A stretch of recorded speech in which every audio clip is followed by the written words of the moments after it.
Good evening, everybody, and welcome to our final virtual Executive Speaker Series event for the 2020-2021 academic year. My name is Dr. Nicole Coppell, and I'm the MBA Director. Similar to previous events this year in our virtual setting, the format of this evening will be our presentation by our featured speaker, Ms. Aurora Cassirer, followed by a Q&A session facilitated by our graduate program coordinator for the MS in Business Analytics, Dr. Hal Ravender. Thank you to everyone who's provided questions in advance, and we invite you to enter additional questions using the Q&A feature found on the bottom of your Zoom screen. We will do our best to have Rory answer as many of your questions as time permits. And now I have the honor of introducing Dr. Kimberly Hollister, Dean of the Feliciano School of Business, who will be making a special introduction. Thank you, Nicole. Good evening, everybody, and welcome to the final virtual Executive Speaker Series event of this very remarkable school year.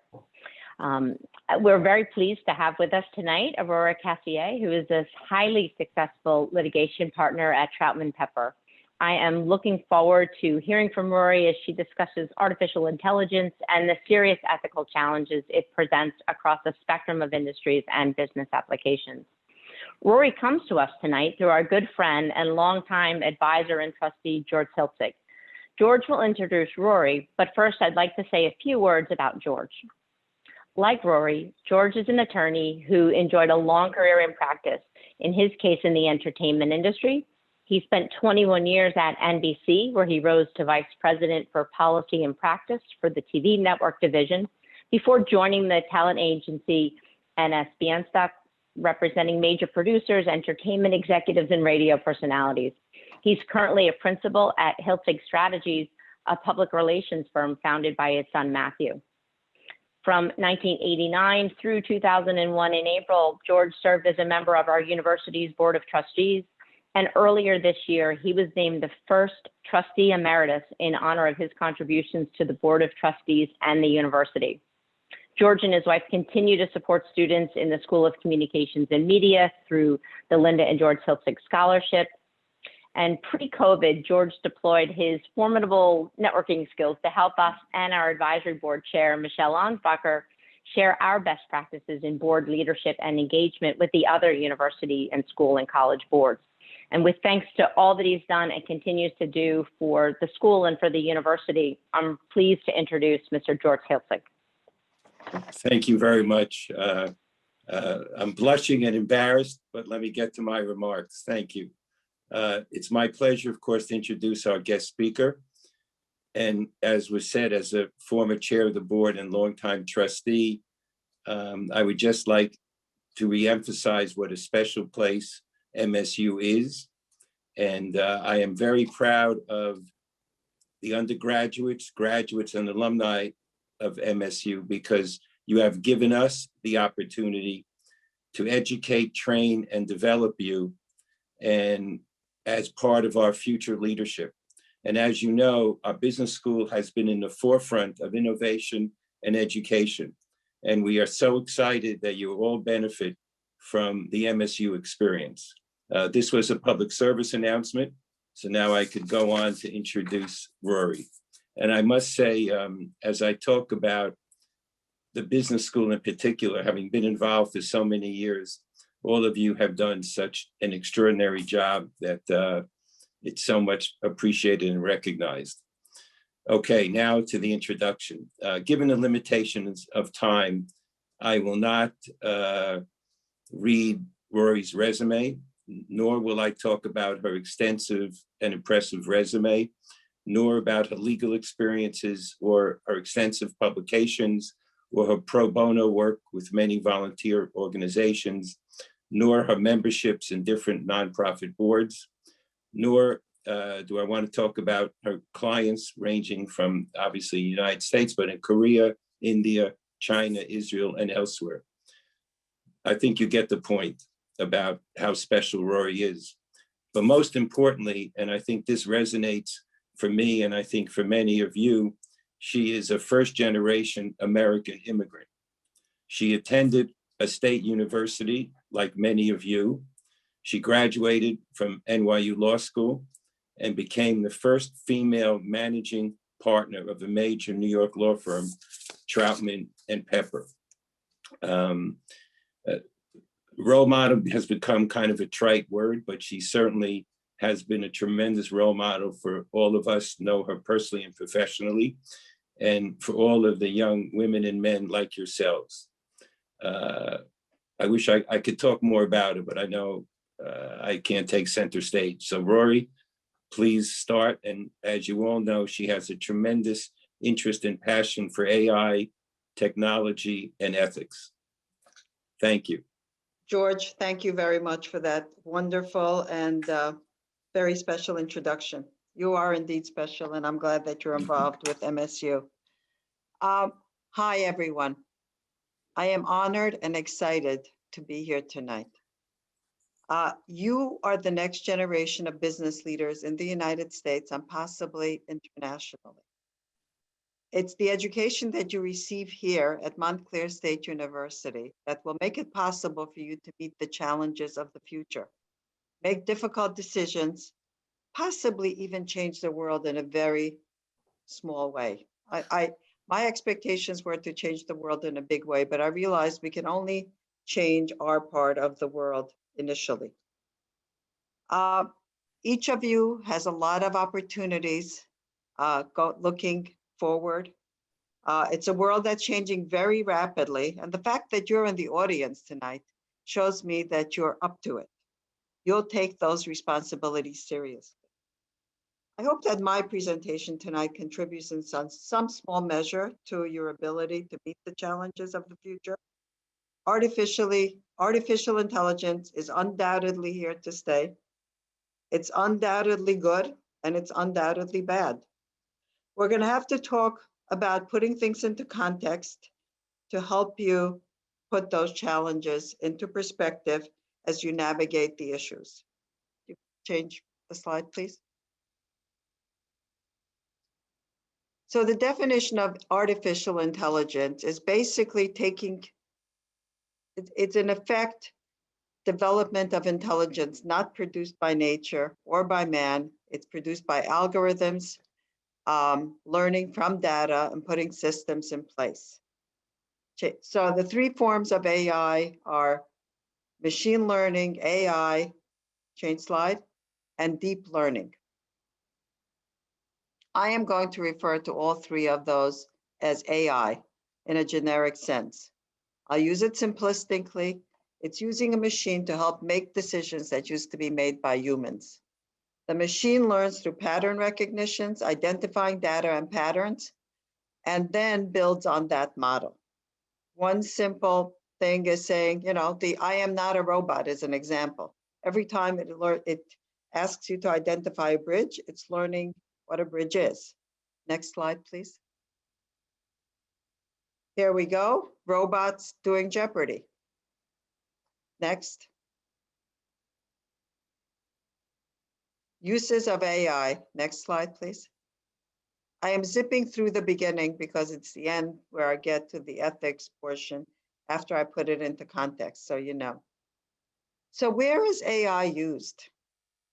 Where isn't it used is a better question, but it's used in medicine and healthcare, drugs, drug development, business, government, banking, fintech, insurance, advertising and consumer products, fraud detection, self-driving cars, every industry that's possible, and industries in which you'll probably be working and taking leadership roles at some point.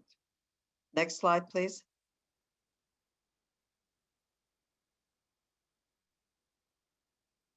Drilling down on medicine and life sciences, let's talk about the examples. And these are just a few examples of many. Diagnosis of various conditions, robotic surgery, AI-assisted robotic surgery. Why am I mentioning this?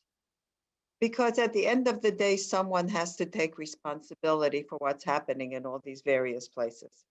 And someone's going to have to take responsibility when something goes wrong.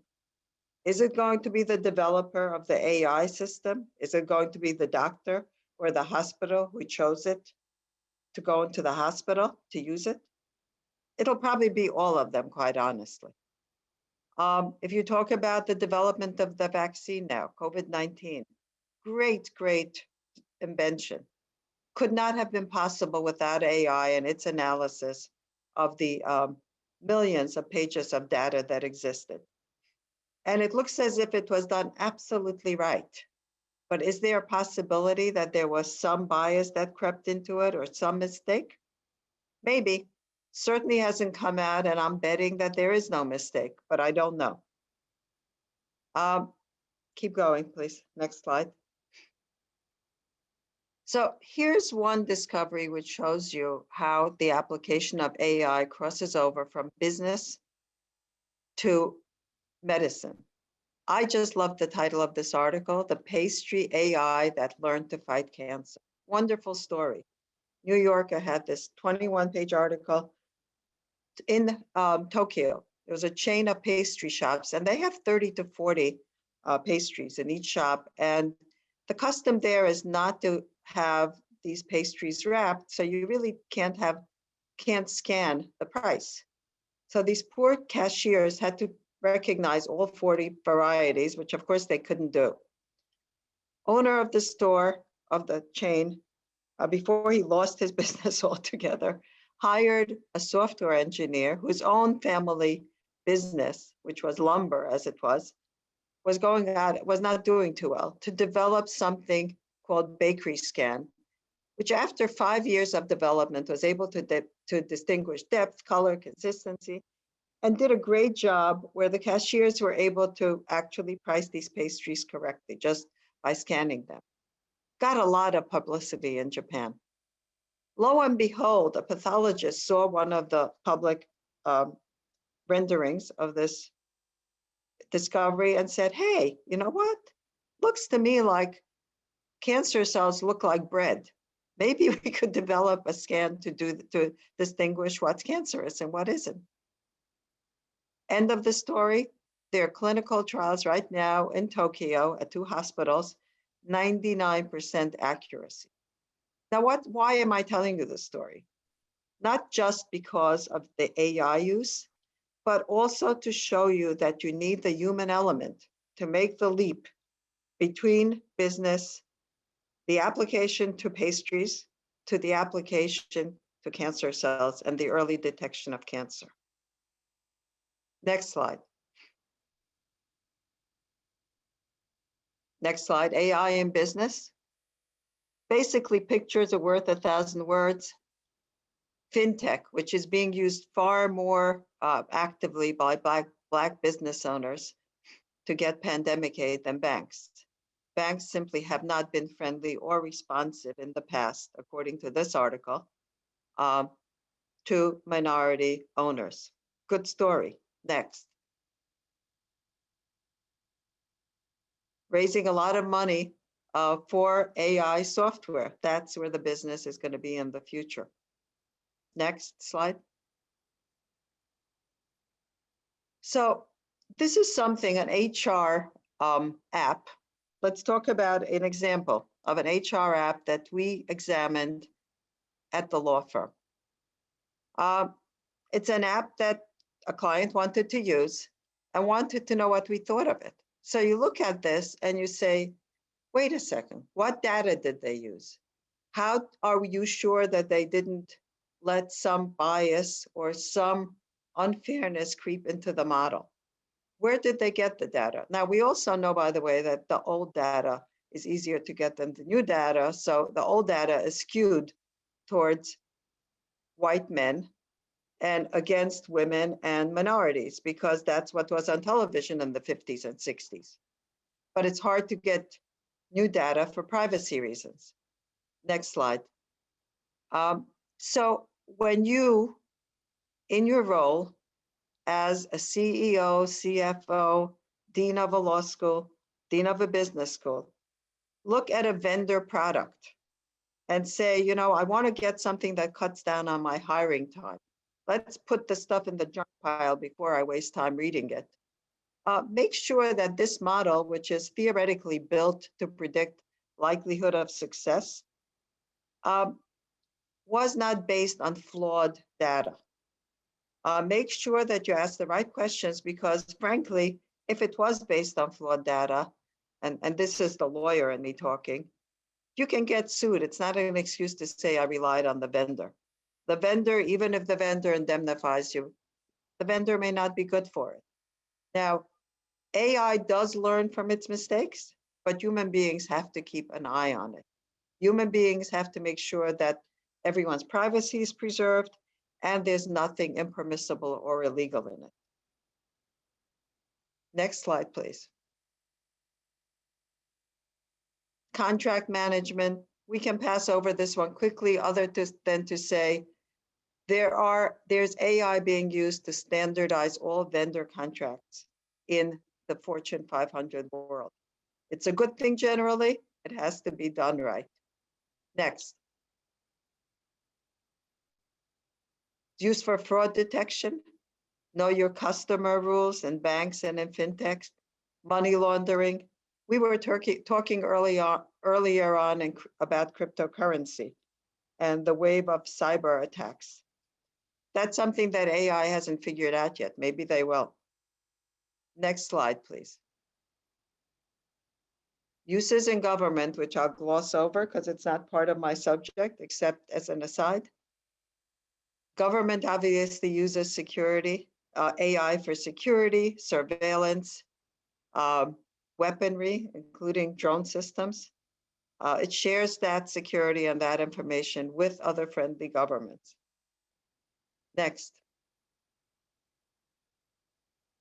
Let's talk about AI in education. So I looked at this and I came across some fascinating information, which shows me that you, graduates, alumni, anyone in the business world has to know this because the education of an MBA student or even of an undergraduate, especially undergraduates in the software engineering programs and in the business programs, is very important. So let's face it, the AI systems, as powerful as they are, is not the same as human intelligence, which also has EQ, not just our, regular intellectual intelligence. Humans are capable of learning something from in one context and applying it to the other. Remember the pastry and the cancer cell. AI lacks common sense. There is a professor at Stanford named Barbara Gross, who's a pioneer in computational linguistics, and that's Siri and Alexa. And she suggests that the best use of AI involves integrating AI systems with human teams. And we're talking teams, we're not talking about individuals.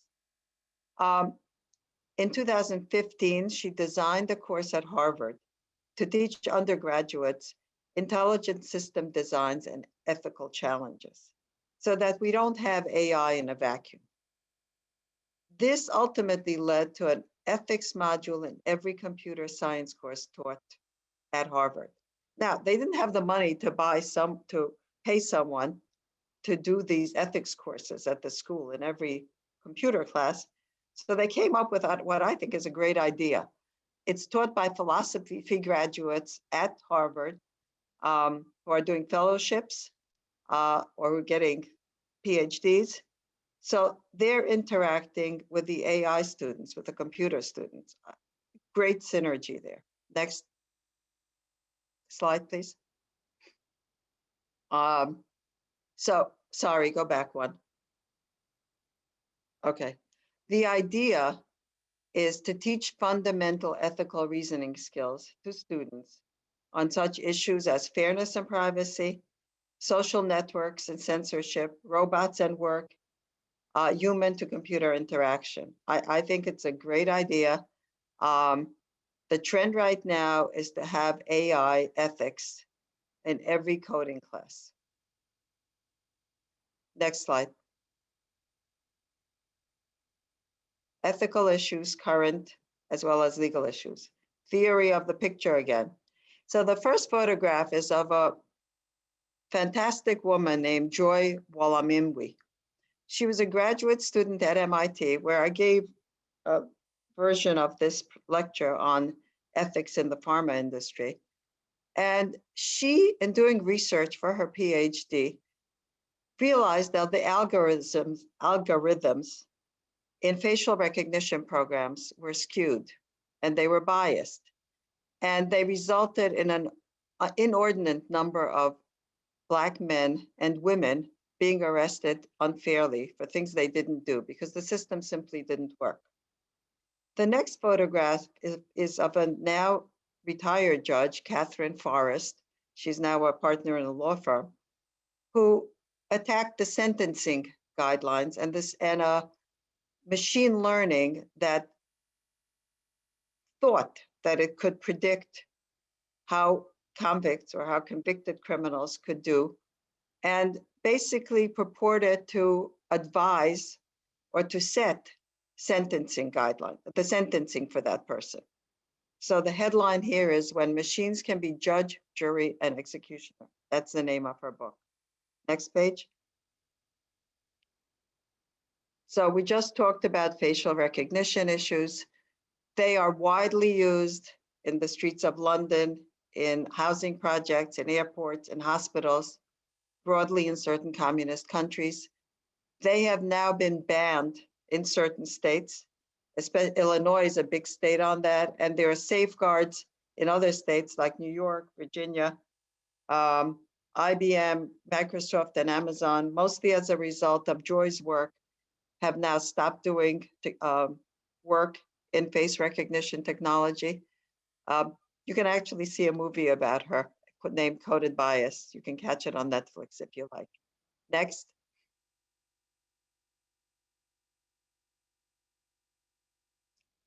There's some issues with use. What happens to your face when you post all those pictures on Facebook, on YouTube, on wherever, Twitter?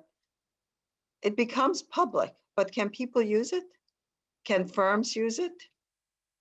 There's a case making its way through the courts right now where an AI firm, private company specializing in biometric data, scrapes the data from the internet and uses that data, analyzes it, and sells it to governments and to non-for-profit companies. It has been accused, not by the government, but by private plaintiffs in class actions, for violating privacy laws and for profiting from other people's faces. I don't know what's going to happen to that case. I know that they denied an injunction, but their defense is, hey, it's my right under the First Amendment to use public face recognition, public faces and public data the way I see fit. I think those are difficult decisions for courts, but judges are probably fairly well equipped to deal with it, and I think they will deal with it. I'm kind of curious to see what will happen.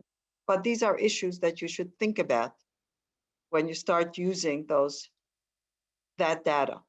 Next.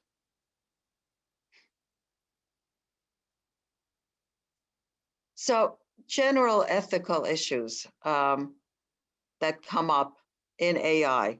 This is something that now that we have the examples of what people are doing, let's identify the issues. Especially for lawyers, I have to tell you, how do you define and measure fairness? How do you involve human judgment in anything that AI does? Is there any automated decision-making that should be permissible?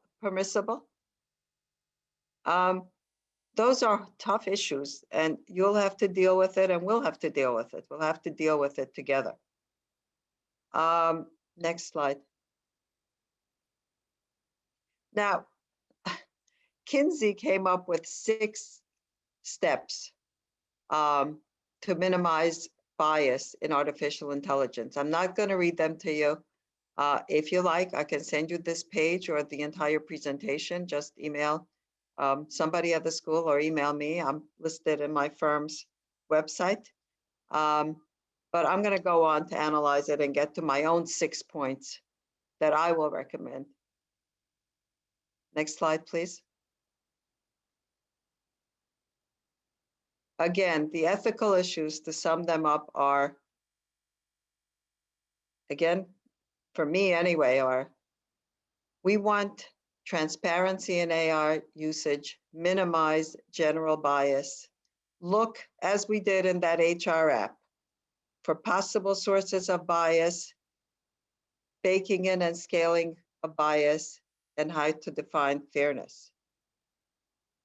My duty as a lawyer is to advise you and any business, and your duty, frankly, to your clients when you become part of the C-suite or even before that, is to communicate and to keep information confidential, but to communicate effectively if you see there are ethical rules.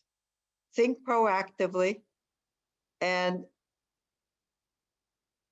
I can tell you right now that there is no comprehensive legal framework for AI. There are compliance challenges, but you can cobble together a framework from existing privacy laws and other laws. But there's nothing that addresses AI directly, and frankly, I'm not sure you need it. I think there's enough there to put it together. Next slide, please. So again, this is an interesting example, and I'm raising it in the middle of the discussion of ethics because you never know, and that's why I'm emphasizing issue spotting as the first step. This was done with the best of intentions. Researchers analyzed the prominent healthcare system's algorithm to see how sick patients are by measuring their cost of care.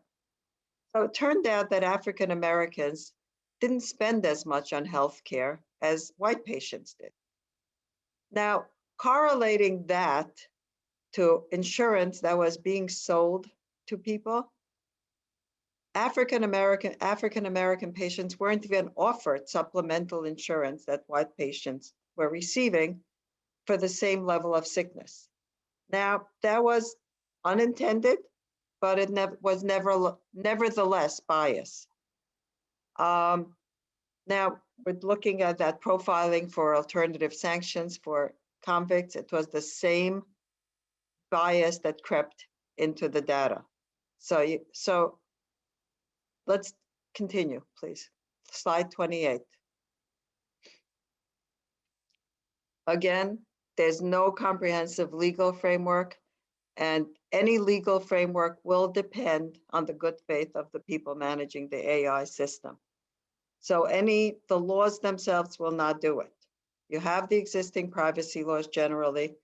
California, Virginia, New York certainly have powerful laws.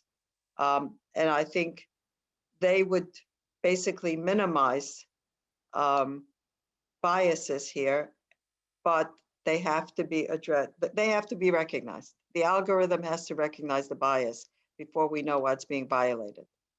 Page 29. This is actually an issue that I put into this slide because one of my contentions, and recognition maybe is a better word than contention, is that no issue really goes away. You just become more familiar with it and you get more sophisticated solutions. So back in 2017, Google acquired a company, one of the earliest AI companies, called DeepMind Health. It was acquired by Google Health.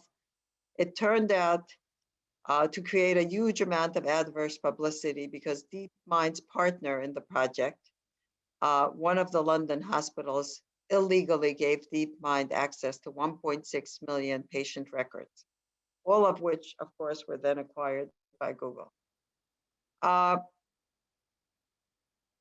We thought we resolved that problem. Fast forward, last week, I'm reading the Wall Street Journal, and there's DeepMind again.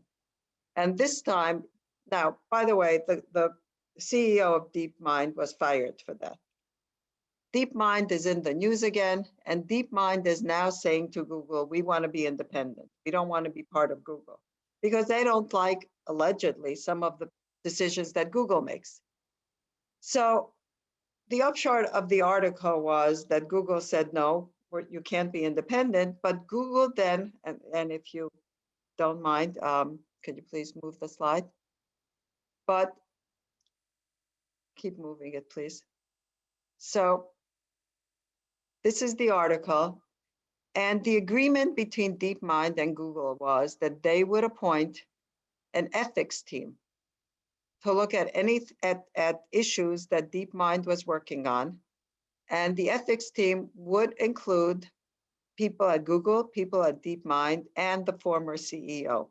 So I guess the theory is that he may have learned from some of the mistakes he made. And I don't know that. It didn't say that in the article. So that's just pure supposition and opinion. So ignore it if you like. Next page. So in conclusion, AI is useful. It's here to stay. Will it dominate the future? I bet it will.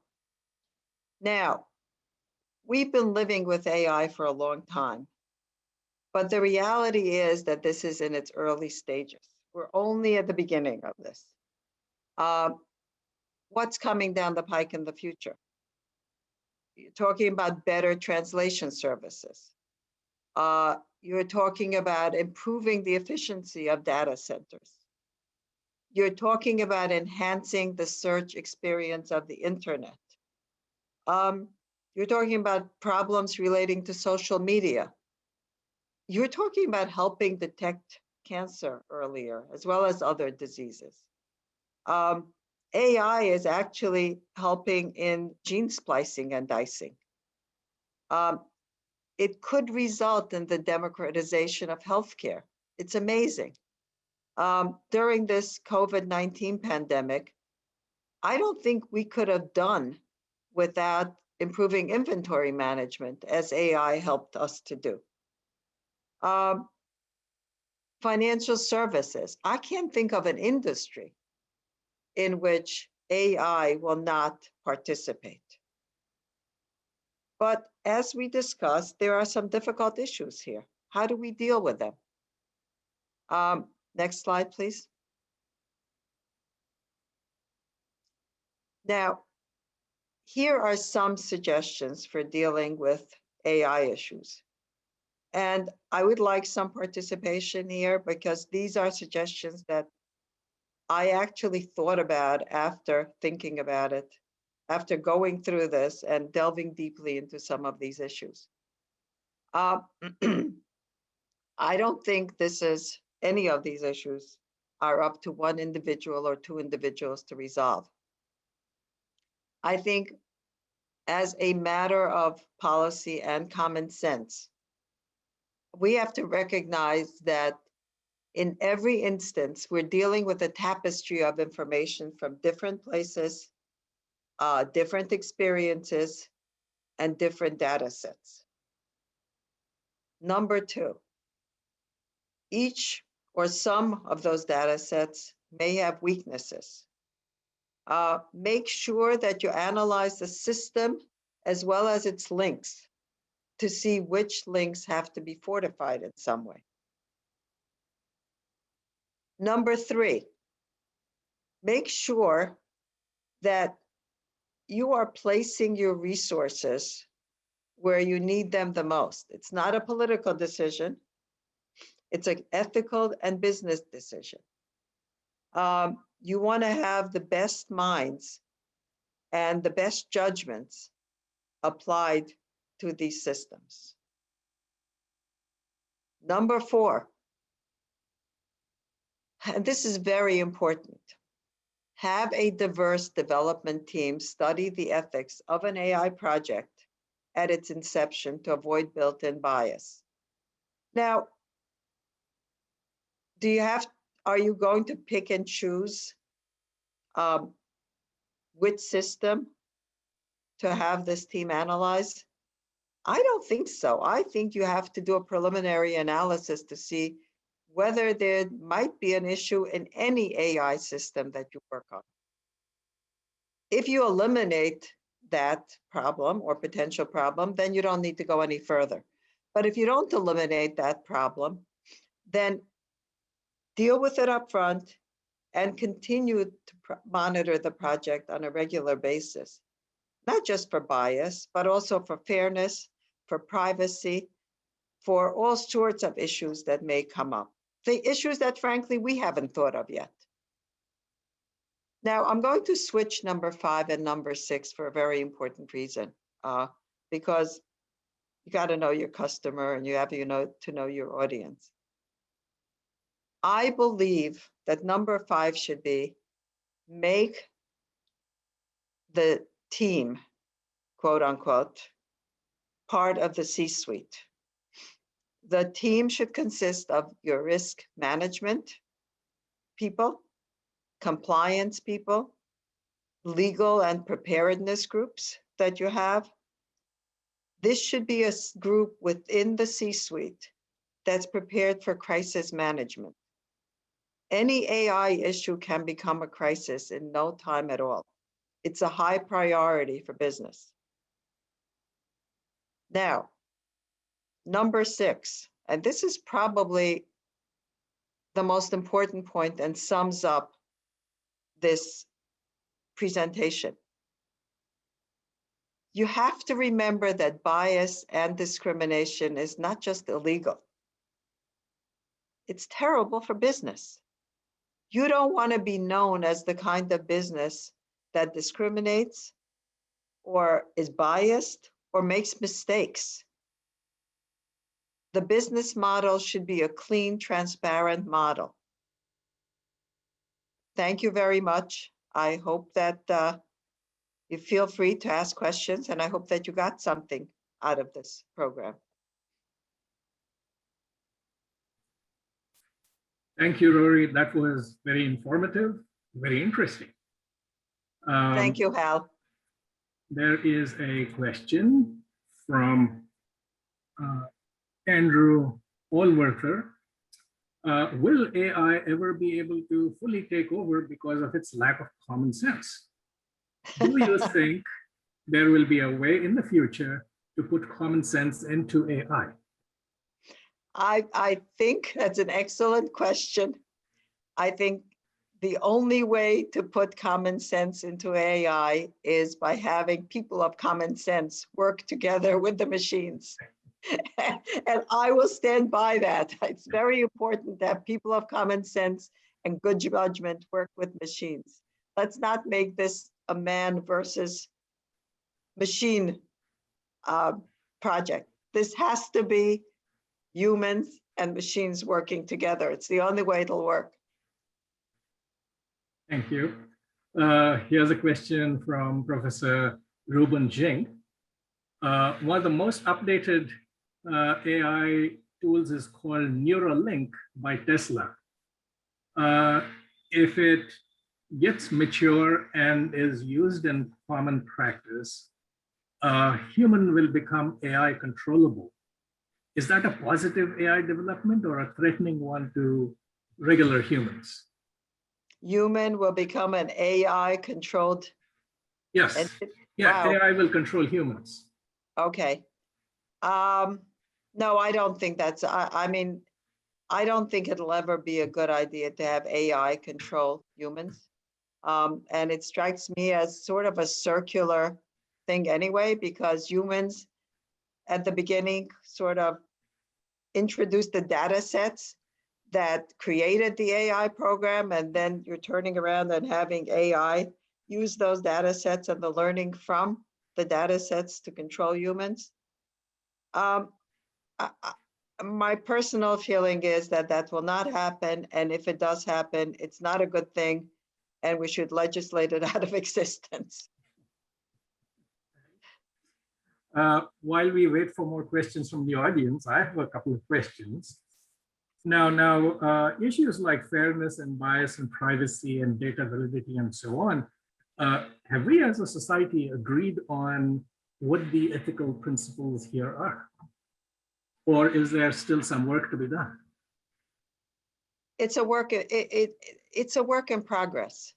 There are privacy laws, federal privacy laws, and there are all sorts of state privacy laws. One of the most important privacy laws relates to health information, HIPAA. There's some other laws being introduced. There's the laws in several states against face recognition or any biometric recognition systems. In New York, for example, they just enacted a law that any restaurant that uses biometric data to identify customers by retina or facial recognition or by fingerprints must post that prominently on the door. I think that with every day that passes and we learn more about all possible ways to violate one's privacy, we also come up with laws and with ethics and with ways to combat it. It's never going to be a done deal. We continuously have to be vigilant and we continuously have to update our expectations of privacy. I mean, I'll give you an example of something that I did in a business context. One of our clients was doing some clinical trials that involved doing retina scans. And in the process, you know, we realized that you have to completely de-identify that information. And I'm not talking about just the names and the age or the gender. We're talking about geographic information. We're talking about number of visits, all of that, so as not to give some AI deep learning machine the ability to re-identify that information. And that's something that I think every clinical trial or every legitimate clinical trial that's done in the United States is doing. And I believe that in Europe, the regime is even stricter. So if I hear you, if I sort of read between the lines, you're saying there are some issues that current law and legal structure can deal with. What areas do you think are we at the present moment completely unequipped to deal with? If I knew that, then we, you know, somebody would be dealing with it. But I was kind of laughing the other day because I got a new privacy notice from YouTube. And I don't usually, like everyone else, I usually just kind of accept because I don't really have the time to read every privacy notice I get. But this one piqued my interest because it was short and to the point. Essentially, it said, you've gotten our privacy notice. We believe that this was covered, but just for the sake of clarity, we're letting you know that you cannot use anyone's faces, the faces of people who appear on YouTube. They have not given you the right to use that face in any subset for any reason whatsoever, unless they explicitly said so. Now, that was obviously a response to that case on Clearwater AI, because they were the ones mining that facial recognition system that they were able to you know, from public data and public pictures. So every time something comes up, we'll deal with it. But we don't recognize everything in advance, that's for sure. We have a question from Professor Mishra, Ram Mishra. In your opinion, should AI companies, meaning people who make these tools, be held liable for decisions made by companies using these tools? Well, as a lawyer, I actually think you apply the same principles that you apply to any other case, which is if somebody adhered to reasonable measures and did their due diligence in applying the tool, was not negligent, was not reckless, was not fraudulent, or any of those things, then no. I mean, it's the same principle as when you sign any other contract or when you do any other transaction. But if you didn't bother and you said, okay, that app seems reasonable, just because Joe Smith down the block had this little, you know, garage that he worked in, doesn't mean that he didn't know what he was doing. And you kind of blithely don't pay attention and don't ask the questions. And that was my example of the HR app. You have to ask questions when you use someone else's module or someone else's app, or when you develop your own. And you can't say, you know, I'm insured or I'm indemnified or I don't care. The principles of law apply. You can't be negligent, you can't be reckless, and you can't engage in fraud. Because if you are, you shall be held liable. Depends on the circumstances. I guess that's the answer. Here is a question. Do businesses that use AI have an ethical obligation to mitigate its impact on the environment? I mean, the concern is that AI is very, energy intensive, uses lots of data. This data has to be crunched, thousands of servers, and server farms, and so on. So, Well, you know, businesses employ people, create jobs, come up with innovations that make our lives easier. It's a balancing act. It's a risk analysis. It's do you balance? I mean, I would hope that everybody would keep the environment in mind and try to make sure that you know, everything is done as in the least damaging way possible and in a sustainable way. But then you also balance the good that's created by that business. And such as the stuff that I described, creating jobs, coming up with innovations, coming up with a COVID-19 vaccine. I mean, all those businesses used computers, used servers. They had some impact on the environment. Yes, we should be responsible in every way possible, but we also have to be responsible on the other side as well. No easy answers, as I said. That's why we're here. there are a couple more questions, but let me first check with Roger to see how we're doing on time.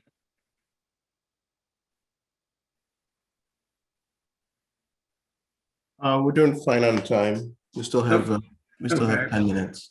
Okay. What happens to data when a company changes hands? If it gets bought by somebody else or declares bankruptcy, what happens to the data? And does the new owner of the data have to abide by the original agreements under which this data was collected? Well, that's a very interesting question. What happens to data when you sell a company? The data usually goes with a company. Fortunately, there are a lot of safeguards in case of the larger companies, essentially, because the smaller companies are probably not scrutinized the way larger company asset sales are scrutinized. So for example, if it's deemed to be IP, intellectual property, that's very valuable, and there are separate provisions made for that IP, for the licensing, for the confidentiality. In the case of a company that's sold to a foreign entity, there's a government agency called CFIUS. I forget what it stands for, but it's something about foreign investment in the US. Yeah, confidential foreign investment in the US. And the government is focused on what private or security information goes abroad. So they scrutinize, they ask a lot of questions. You have to disclose a lot of information about where your servers are, how the data is maintained, and make sure that the company who's buying it will not be able to use it for military or its own IP purposes, if it's a foreign company. If it's a US company, a domestic company, of course, we have the antitrust laws. We have the FTC, which scrutinizes it for antitrust as well as fraud. You've got the SEC, which scrutinizes it for fraud on investors. You've got a whole alphabet soup that looks at these companies. But generally speaking, the data does go with a company. And you still have an obligation to safeguard the data. I know that in the bankruptcy context, the bankruptcy courts also, and the trustees of bankruptcy, scrutinize how the data will be maintained. But even with all those safeguards, I'm sure that there are mistakes made. I saw Jeff Monticelli had his hand raised. Jeff, are you here?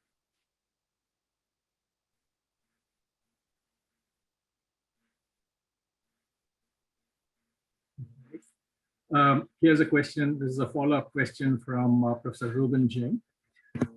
Technically, what are the key differences between deep learning and reinforcement learning? Which one do you think has greater potential? Now that's beyond me. I don't know. Okay. I quite honestly, I don't know the answer to that question. I know deep learning is the one that depends on the 2 layers above it to mine the algorithms and the data to extract the last possible ounce of intelligence from that data. Reinforcement learning, I don't know. I don't know enough about it technically. Maybe someone can tell me. Fair enough. Possibly our last question.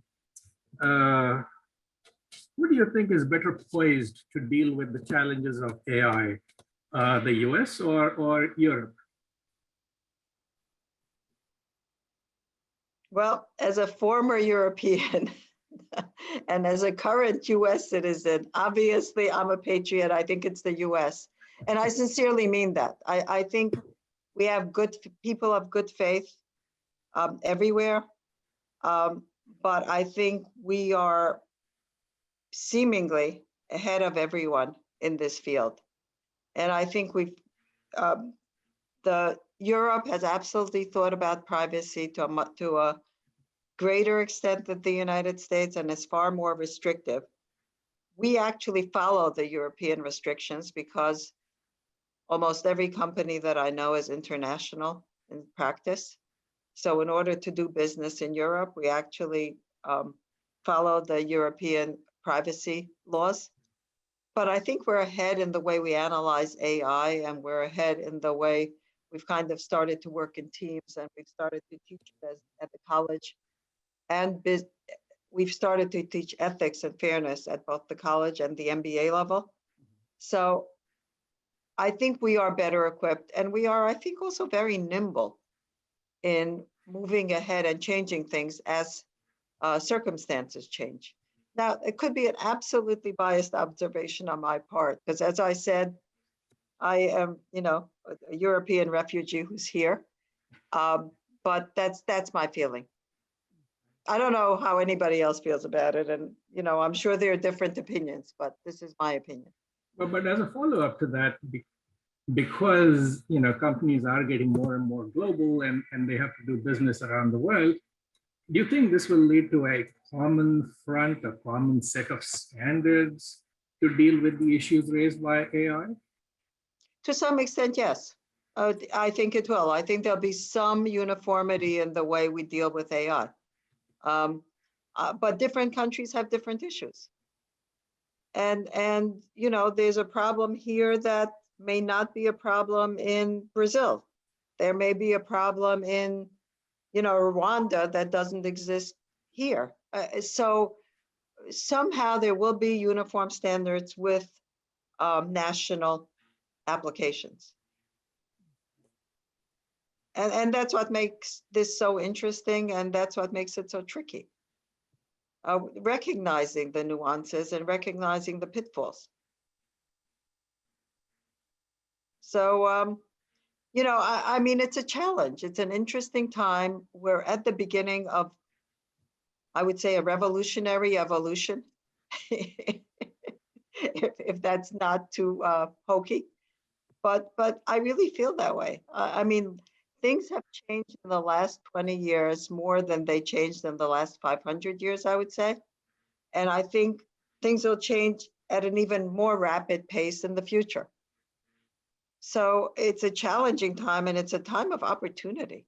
I mean, and it's not just opportunity for large global companies. I think it's opportunity for, entrepreneurs and creative people. So, I'm looking at things like, BioNTech, small company which came up with, the mRNA and, together with Pfizer.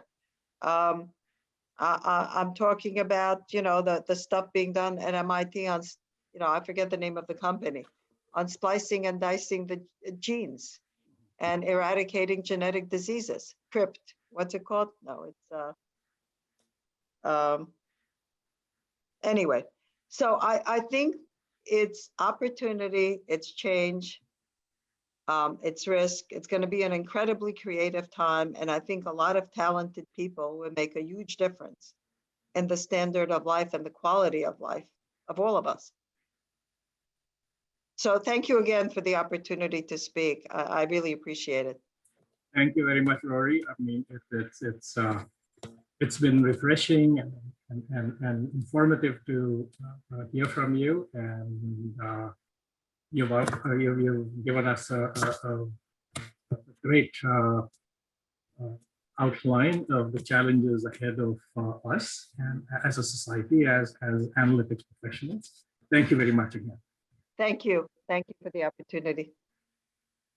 Yes, I want to reiterate what Hal just said. It really was so interesting and a real eye-opening presentation to really a lot of the challenges and in some cases, I guess, opportunities that lie ahead in AI and understanding the ethical implications. So we really do appreciate that you joined us this evening, and you certainly delivered for our final presentation for the end of our 2021 virtual executive speaker series.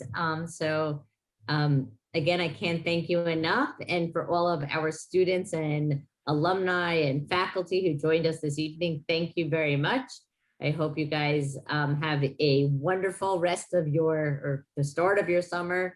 I want to just take a moment to do a quick shout out for inviting you to save the dates for our fall lineup, where we have our first two speakers set. Something to mention here, for those of you who will be graduating, we welcome you back as alumni to join us at these events. And for obviously our continuing students, we hope that you will once again join us in the fall. Our first presentation, I believe, will be actually a virtual presentation by Kathy Doherty, who is from Quest Diagnostics.